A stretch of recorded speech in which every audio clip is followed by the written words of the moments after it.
lorsque tu es appelé au ministère, lorsque tu as un grand appel de Dieu sur toi, après que j'ai lu la Bible, surtout Genèse, 1 Samuel, 2 Samuel, 1 Roi, 2 Rois, 1 Chronique, 2 Chroniques et les psaumes, j'ai vraiment déduit une chose. De toutes les personnes que Dieu a eu à utiliser, il y a une chose qui déterminait leur ascension ou leur déclin. Quand vous lisez surtout l'histoire des rois, vous allez voir ça. C'était la qualité de leur cœur. Le ministère, ce n'est pas d'abord prêcher. Le ministère, ce n'est pas être connu. Le ministère, ce n'est pas être l'homme ou la femme la plus célèbre, le plus célèbre de sa génération. Le ministère, ce n'est pas avoir beaucoup de vues sur les réseaux sociaux après avoir publié un culte ou bien même une chanson. Le ministère que Dieu approuve est d'abord en fonction de la qualité du cœur que l'on a. Un homme nous marquera toujours et à vie. Était-il parfait? Non. Avait-il fait des erreurs? Bien sûr que oui. On en parle et il le reconnaît. Mais comment la Bible est allée au point où de nous laisser lire que Dieu dit « Il est l'homme selon son cœur ».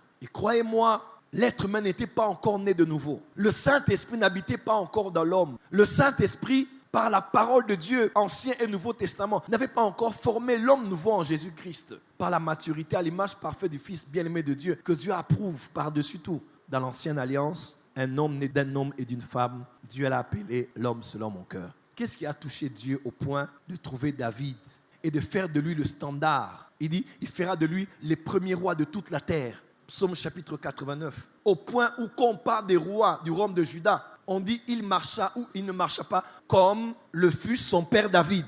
Donc David est devenu le standard. Bien qu'il n'était pas parfait, mais sa vie est devenue le standard de ce à quoi devait ressembler un roi de la lignée de David dans le royaume de Judée ou de Juda que vous connaissez, le royaume du sud. Parce que Dieu aimait le cœur de David. Dieu n'est pas touché par ce qu'on voit, Dieu n'est pas touché par ce qu'on fait. Dieu n'est pas touché par ce que les hommes voient.